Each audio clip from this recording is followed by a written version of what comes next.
Hi, this is David with EV World, where we talk about green energy, the stock markets, and electric vehicles. And I'm a little tongue-tied today for some reason. How are you doing, Mike?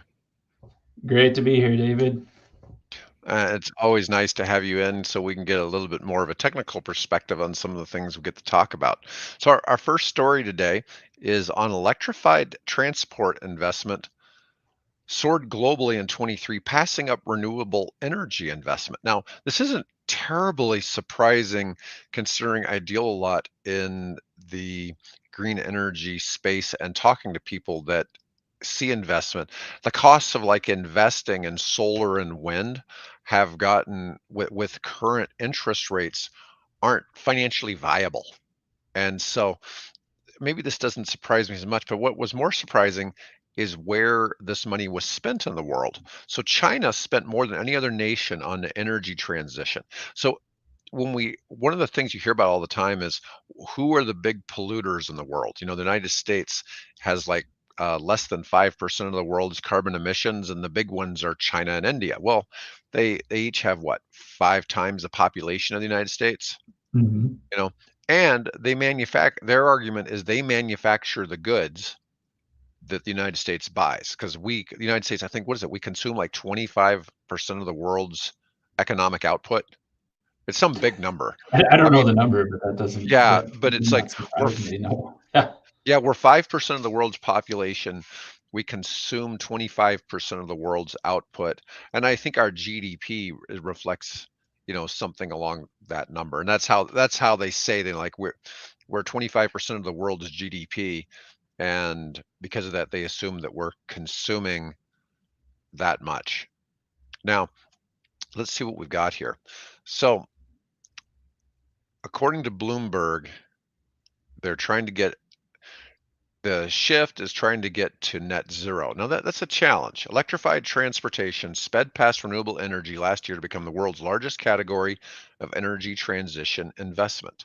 The transportation sector is a leading source of global carbon dioxide emissions, and because of the long lives of vehicles, investment decisions today will take a while to translate into emissions reductions.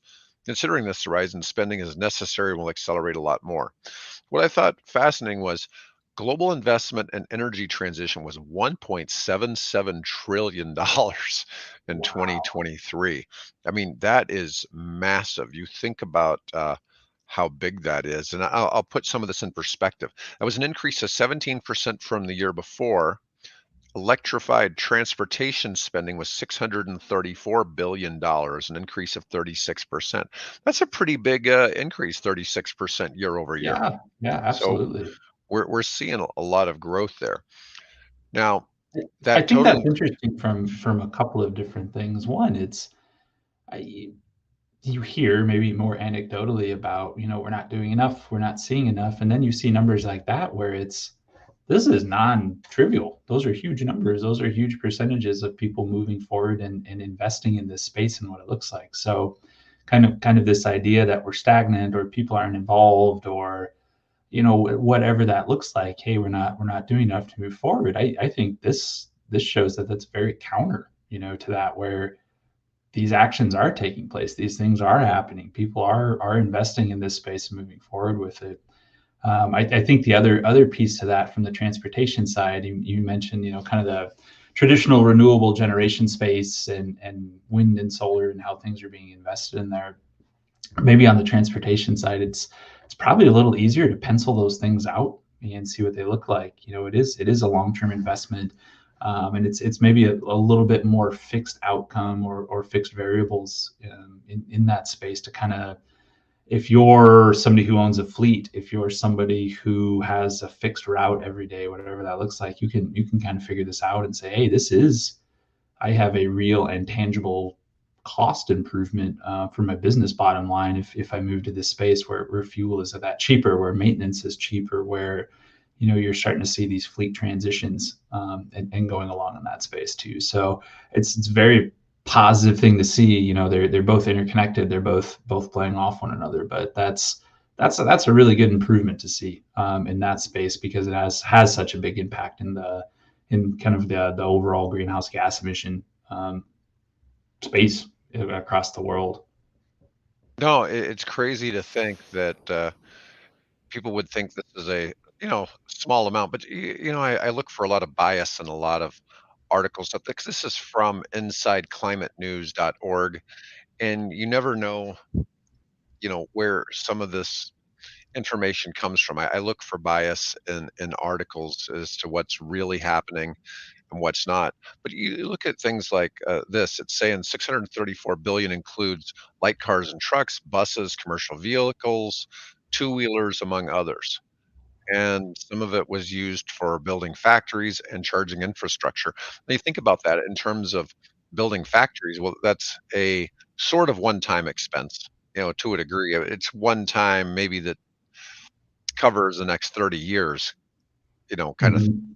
but there's a lot of expense when you look at companies like Tesla and Lucid, Rivian here in the United States, and they spend a lot of money on building infrastructure for creating vehicles, and the same with all the new battery plants that are being built in the United States to produce batteries for EVs.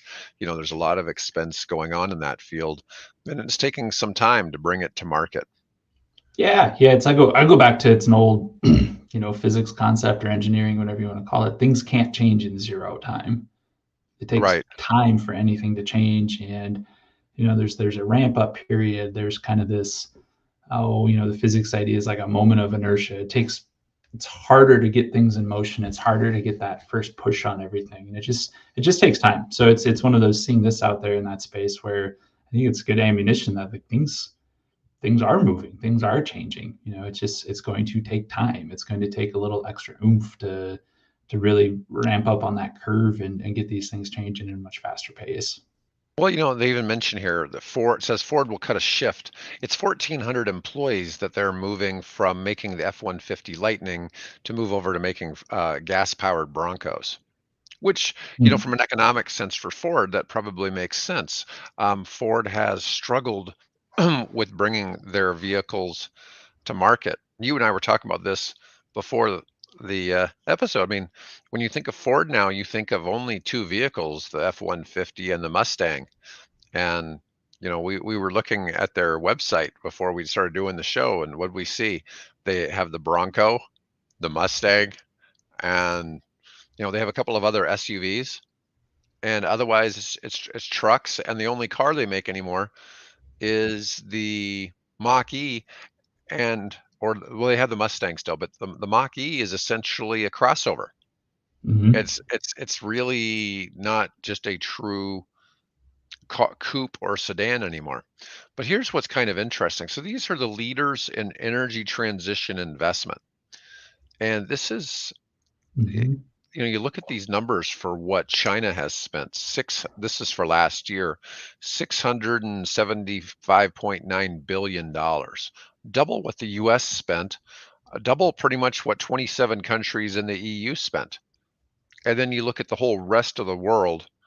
Now, Germany's part of the EU. Um,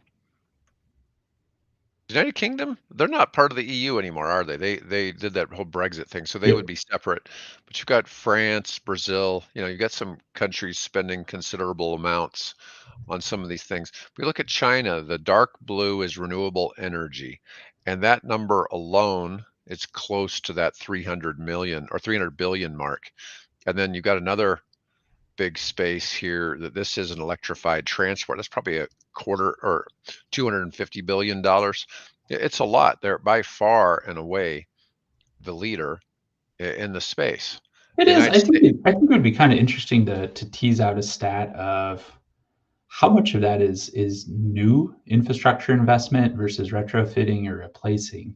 Mhm. As as nations like China and India are modernizing, and building all Right. this infrastructure out to start with, is that just a product of them building? They're expanding, they're growing, they're electrifying, they're bringing communication, they're connecting their rural spaces and everything, and they're doing it in this new space with electrification, in the transportation sector and renewables and everything. So I'm almost in the back of my head wondering like, well, is that a little bit different in that space because they're growing.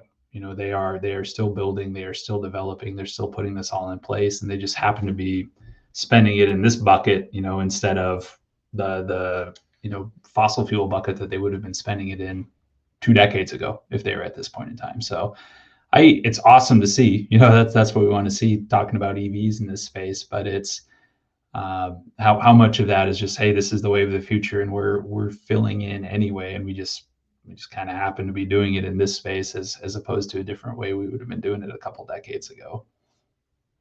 What's interesting here, look at India, 31 billion. That's 5%, less than 5% of what China spent. Yeah. That's really a big difference. I know India is trying to make some transitions. I mean, India is a huge consumer of electric bikes, and but we'll see where that goes. Let me see what we've got here. Oh, the US was up 22% from the prior year. Oh, China actually was a decrease of 11% from the prior Hmm. year. That's kind of interesting. Yeah. Now, one third of China was one third of global investment. The combined totals of the US, European Union, United Kingdom was greater than China's, which was different than in 2022. China slowed down just a little bit, it looks like. Let me see. Investment in energy transition continues a steady rise. Global energy transition investment by sector. The dark blue is renewable energy. And this is each year. I mean, you're seeing still, $600 billion worldwide. It's gone up a little bit from the year before. It's seen a steady increase other than from 11, till 14 Hmm. and then but it's growing steadily. But even down here in 2013, we were still at 200 billion. Now we're at 600 billion. That's tripled. That's, Yeah. a pretty big process for 10 years. Yeah. Yeah. Let's see.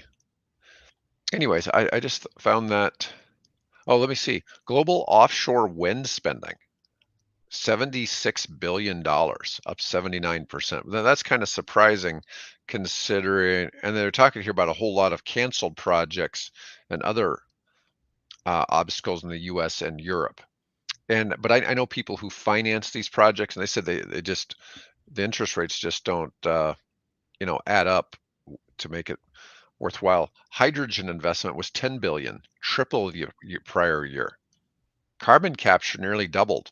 The There was 5.7 billion spent in European Union on carbon capture and 2.8 in the US and only 926 million in China. I look at a lot of stuff currently in the field of like electrifying big trucks. And Hmm. I was I actually asked about this on a journal journalist call a couple days ago with Ford. Um, they Ford just took on Eco Labs, which makes specialized cleaning products, and they are electrifying 1,000 vehicles in their fleet in California. And I asked a Hmm. question, what does that carbon capture credit look like for that? And they claimed they were doing it just they hadn't considered that. And I'm just like, whatever. I almost put in there, Okay. if you don't want the carbon credits, can I have them? Because I figured Yeah. because they're doing 1,000 Mach-E's and F-150 Lightnings. And I was like, the carbon credit's got to be at least $200 per month per vehicle. Okay, Yeah. because they're No, that's replacing that's gas cars or diesel cars with non-trivial. this. That's great. Yeah. Yeah, we're talking $200,000 a month. Now I realize a company that's buying 1,000 vehicles probably has a big bottom line, okay, and all that, but still, that's not a small amount of money. And they were talking about how they're going to roll it Well, out and across the country. that's It's like, not a new concept. That's been around the block for a long, long time, and the value of those credits are well understood. So that the idea you wouldn't factor that into your equation when kind of penciling that stuff out. It's a well, little, I think oh it's no, kind we of didn't think new. about that. No, okay. Somebody in your I accounting do. department thought about that. You'd think so when they were making this. Well, the fact that they did it in California first, where the credits for commercial investment in EVs is much bigger than anywhere else. It's like, oh yeah, just coincidentally did it in California. It Mhm. wasn't because there's more charging stations there, I can tell you, because they're not really going to be using the charging stations because they'll just charge them at their own offices. So Mhm. I just thought that was kind of interesting. I'm like, oh, we're doing it just for the good of society, and it's like, well, yeah, there's more to this. Now, this next article is something kind of interesting. The stigma of dirty fossil fuels is driving young people away from oil and gas. Now, this was by iHeartRadio, and the left's relentless attack on fossil fuels has left a lasting impression on the industry. It's driving young people away because of the narrative that oil and gas are dirty. Now, this may take a different perspective. Young people just don't want to go into it, and their labor force is aging, and they're always looking for ways to address that. The oil and gas companies, even though they're hitting record high production, they struggle to get enough workers. And it's funny too because oil and gas work generally pays really well. Pays very well, It's very well. very Up and down hard from work the though. yeah, the frontline workers to the studies and engineers to well, obviously executives and what that looks like. But up and down the board, those are hard jobs and difficult Yeah. jobs. Yeah, they pay very well. I think entry level labor on a even in a domestic oil field is above $30 an hour. I Hmm. mean, with no skills whatsoever. I mean, it's very hard, demanding work, but it pays really well. Petroleum engineering is the highest paying bachelor's degree in the United States with an average Yep. annual salary of 97.5. And I'm assuming that's what says average annual. So is that when somebody just enters, that's not entry level, or is that entry level? I don't know, but that's I don't know still if that'd be entry pretty high. level. That seems a little high for entry level, but I bet it's not that far away. Yeah. And let's see. Um, some Exxon plants. They really don't get into a lot of meat in the details. The climate activists and the media goes along with this narrative that we can easily replace fossil fuels and that wind and solar are cheaper. People's understanding of energy is severely lacking, and being informed that people really just hate fossil fuels. Look, I don't hate fossil fuels. I do hate pollution. Okay. And so I do like electric vehicles. I think there's benefits of going green? Absolutely. And it's really I think you have to take some good with the bad in a lot of this. I sometimes think that our energy transition in vehicles, while we mostly talk about full battery electric vehicles, I think for a lot of people, just a plain hybrid is good for probably apartment dwellers and a plug-in hybrid. Do I think people need to get away from all 100% gas vehicles? Probably. I think that that's the proper route, and I'm excited for and I've mentioned this a number of times. I'm excited about the 2025 Dodge Ram pickup truck, with the 650 horsepower, with a Mhm. 150-mile battery plus a gas generator, not a gas engine, a gas generator, but it's that electric engine's cranking out 650 horsepower. You can tow pretty much anything with 650 horsepower.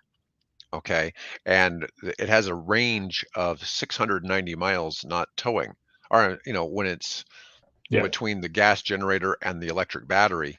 And even towing, even if you severely limited how far it could go, you could still go 200 miles in that thing.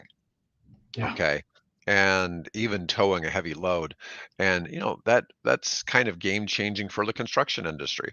We see all kinds of things and I see all kinds of arguments, but it's like you can't deny that that's not better for your children, everything, in terms of everything like air quality, cheaper cost to operate your vehicle, less maintenance on your vehicle. How are any of those things bad? I Yep. get so sick of the political arguments that gas good, EV bad, you know, from one side. And the other side's like everybody who drives, a gas powered car must hate the planet, you know, Yeah. and, I don't agree with either of those statements, right?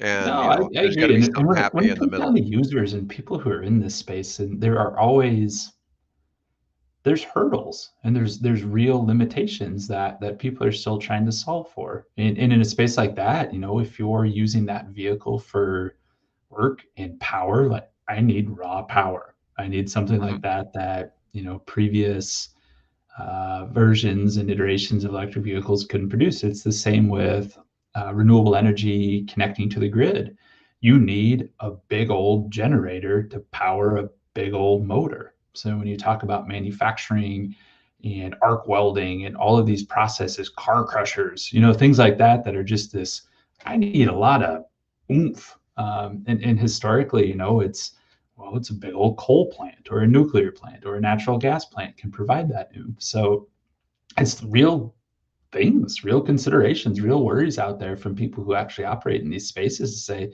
hey, I'd love to do it if it could do this. But day to day, like I need a big old truck to haul a big old load. And what's out there today can't do that. So yeah, it's interesting to see, like you were listening, like check, it can do the job. Check, it's better to cheaper to operate and maintain. Check, it reduces your climate things, but it's that first checkbox. Can it do the job? Well, no. Yes. But now if it can do the job, all these other things, it compounds on itself. It's like that's a great thing all around to Right. see. No, I'm just saying, because a lot of my close friends are in the, in the trades, Hmm. and their argument is, well, I can't tow anything, and those people actually tow. Yep. Okay, there's not many other people I know that are towing very often. Okay, if you're not in some kind of trade that you're towing behind your truck, and that's an answer for all those people. And I commend, Ram for bringing that to market. I mean, I think that's, they're going to see a reduction in operating costs and, lots of other benefits. Um, let's see. And I wanted to ask you your own opinion of this because you're involved in grid consulting here locally. During the Mhm. flood a few years ago, we shut down the nuclear power plant here in Nebraska. What do you make of that? Mhm. I mean, I always think that was a waste, and I think part of it is maybe nuclear wasn't as cheap as some of the other ways we're able to produce energy here in Nebraska. I mean, I'm not really sure what the ongoing thought is because they closed it because of the flood and then just never reopened it. Yeah, and that's a true statement. There's such a Yeah, there was the flood that initially caused the closure, which it shut it down. It wasn't safe to operate. And what happened in Fukushima and other places like that was the right decision to make. It's you want to operate this thing safely. Failure of any of your safety protocols is really, really unacceptable for a nuclear plant. So that was the right decision, but it's market pressures are what really ended up killing that thing. There was some upkeep, there was some things that had to be done, some maintenance, all of that. And these are all talking points from the newspaper articles that came out at the time. But ultimately, it was too expensive to operate, and they looked at all of those. And nuclear has such a high overhead cost of you have to have a backup to the backup to the backup of each little widget in the plant, and each one of those little widgets has to be certified to operate in an environment with radiation. Once it's done being in service, it's irradiated. So you have to do something with it. You have to do all of these other additional steps that you don't have from these other power sources that just start accumulating and accumulating and accumulating.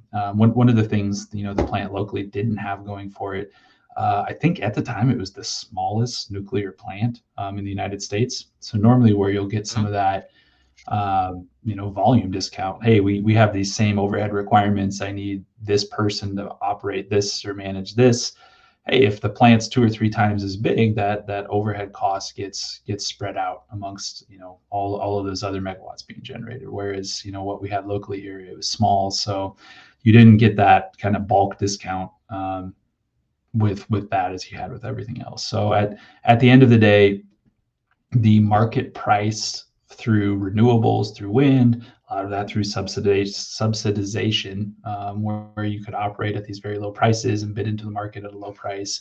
It just wasn't cost competitive anymore. Now you wonder if the utility is looking back on that decision and saying, boy, with polar vortexes and issues with natural gas, and now this issue with coal plants being shut down or being required to shut down or update on emissions and what that looks like. It's kind of, well, wouldn't it be great to have this good old workhorse in our back pocket all the time? And I don't know, I'm sure they pencil it out and what that would look like in that space of no, day to day, it's still so expensive to operate for those couple of emergencies where we really needed that power. Maybe the financially it still doesn't make sense in what it is, but ultimately it was an economic decision where it was too expensive to run, and you could get power cheaper off the grid at the time when those That, decisions were made. It's just fascinating to think that the renewable energy has been cheaper than nuclear, right?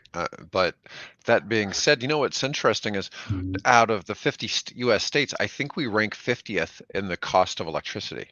We're the cheapest state in the country Yep. for consumer electricity. Now, if you were going to go operate a Bitcoin mining operation, we're not even close. And what's kind of funny is Louisiana's fairly cheap in that regard, and Washington State are is fairly cheap in Yeah. that regard. I And know Louisiana's surprising. I know Washington because of all the hydropower.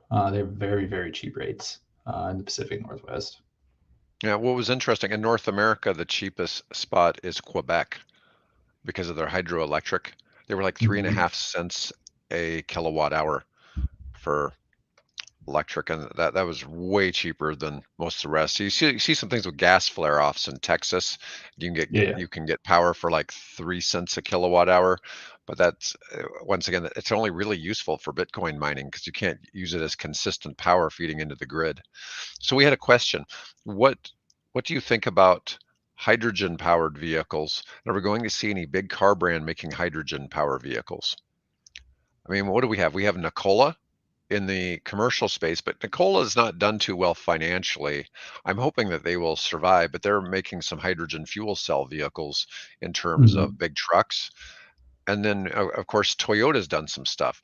But, people who've test driven the hydrogen vehicles, they're just not impressed with them. They're not as impressive to drive as a gas car. And there's certainly nowhere near in the, your EV is kind of like driving a spaceship. They typically are far beyond what's the tech in gas cars, and so it's just not the same experience. But I'd I'm agree not with going that to. too. I will say first, it's fun driving an EV. It's amazing how quickly you can get to 90 miles an hour and not feel it. And it just sort of goes. But it's hydrogen, and maybe it's a publicity issue with it because it's a neat technology. It's effective as they continue to improve, electrolysis and different things like that are driving the production of hydrogen in that space. I mean, all signs are pointing to like, yeah, this is effective. This is something we can do. Efficiency is great, from kind of the bigger energy perspective. But with all of the trouble EVs are having, it's like, how do I charge it? Where do I go? How do I get this? Well, I know where to get electrons. I got a plug sitting next to me. If push really came to Right. shove, I know how to go out and get electricity to charge. But where the hell do I get hydrogen? And talk about building infrastructure out and how do those different things work and all the logistics associated with like a mass transition to something in that space. It's just I don't know. I don't know where hydrogen comes from. I don't know where I go get that. I don't know how you build that infrastructure out and what that looks like. So maybe it's an So optics thing. Maybe it's a I've publicity thing we're having I've got a with good with story about that. So one of my most evergreen episodes I've ever done was on ProTerra buses. Now ProTerra does electric, but they've also done Mhm. hydrogen fuel cell buses. They sold a bus to NASA back in like 2011 for about $2 million. That was a hydrogen fuel cell hybrid bus. So it had electric batteries and the Mhm. hydrogen, and it was a hybrid bus. And they were using it just on the NASA campus, okay, down in Florida. Well, what's interesting is in the United States, there's about 50 hydrogen gas stations. They're all in California, okay? And so that bus went up for sale, and it was for sale for about $75,000. Okay.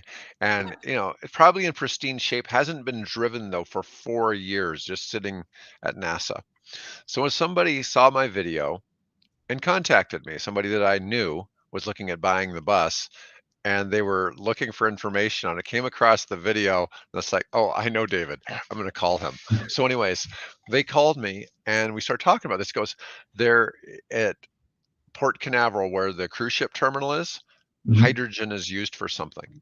So while there's not a technically hydrogen gas station, there's a place you could buy hydrogen to fuel it. And so we went through all this and we're like, where do we find a technician who can go in and check out the vehicle? And he had a real good use. He wanted to use it to shuttle people from the port to the airport in Orlando because there's no Perfect. port Perfect. Yep. terminal, and it's about a 45 to 50-minute drive on the freeway there. And it would have been a real good use for it. It's just who knows what it would cost. What's fascinating is though the ProTerra bus was simply almost the same as a Daimler bus that they've been making and selling in Europe, a hydrogen fuel cell bus, since the late '90s. So it was probably a 15-year-old technology, and I think they probably still sell those, but, I don't think we're gonna bring over, somebody from Germany to look at that bus. But it made for a really interesting story, interesting conversation, and every day it's funny, like, because I made that video last summer. 5, Mhm. from 1 to 5 people, maybe more, maybe 10 people, watch that stupid video every day. And it's really interesting. I'm like, who are these people who are still looking at information? They're probably people who are just really sour. Proterra went bankrupt, and it was a public company. Okay. Okay. Sad story to see, but, it was just, a different experience. Well, we're out of time, so I had a couple of things to cover today, but, we had a good chat and some interesting things to cover. It's good seeing, people asking questions, more people watching and tuning in live while we're doing the show. Anyways, Mike, I wanna thank you for being on here today, and, folks, please make sure to leave us comments, let us know what you'd like to see in the future, and, please like the video so more people will see it.